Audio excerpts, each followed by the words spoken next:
का हो का करत तारू? लौकत है हम बनावत नहीं। का बनावत नहीं? रील बनावत नहीं जी। रील पर दिल लागल बा। अगे तेरा बहन के तो हम रील में खबर मारो के फिनिश हो जामे। हट होने हमरा बनावे दे।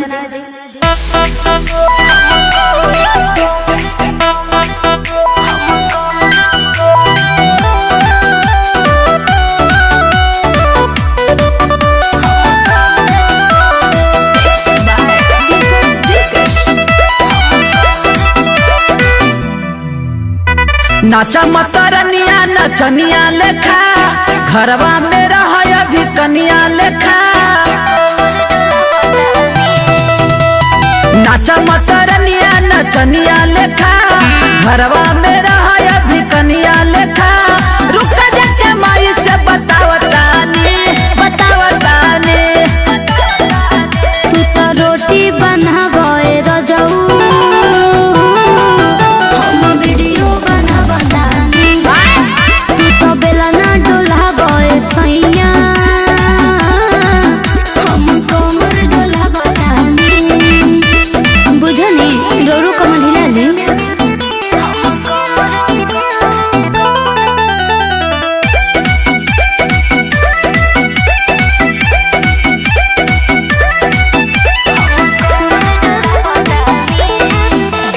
छत पर चढ़ के मौगी करही ना डांस गे। गांव घर के लोग देखतो बोलतो ये डांस गे। लाइक मिलेगा तेरा बहन के राजा जी हम नहीं लजाती हूँ कहीं भी जाके ठुमका लगाती हूँ। नहीं माना रे तला ठिलके आवतानी सुना तू तो रोटी बनावे रजऊ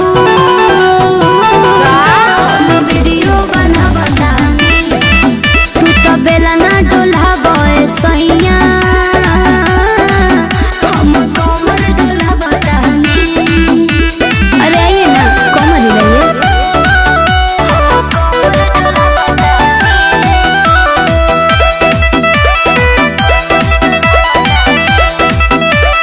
रील के नचनिया गे मिल गईले कनिया।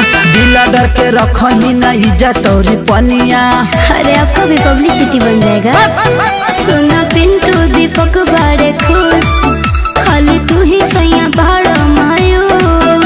जब हमारा वक्त याद आए तो तोरा नानी ऐसे काम कर रहे हैं। तू तो रोटी बनावे रजऊ हम वीडियो बनावतानी अनु तू तो बेला ना डोलावे सैया हम कमर डोलावतानी। डोलाव।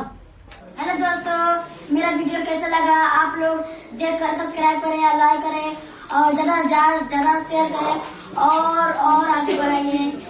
विशाल म्यूजिक कंपनी के जो गाना रिलीज होता देखे लोग तो चैनल पे सब्सक्राइब करें, लाइक करें, कमेंट करें, शेयर करें और कमेंट जो लिखम कैसा लगा गाना।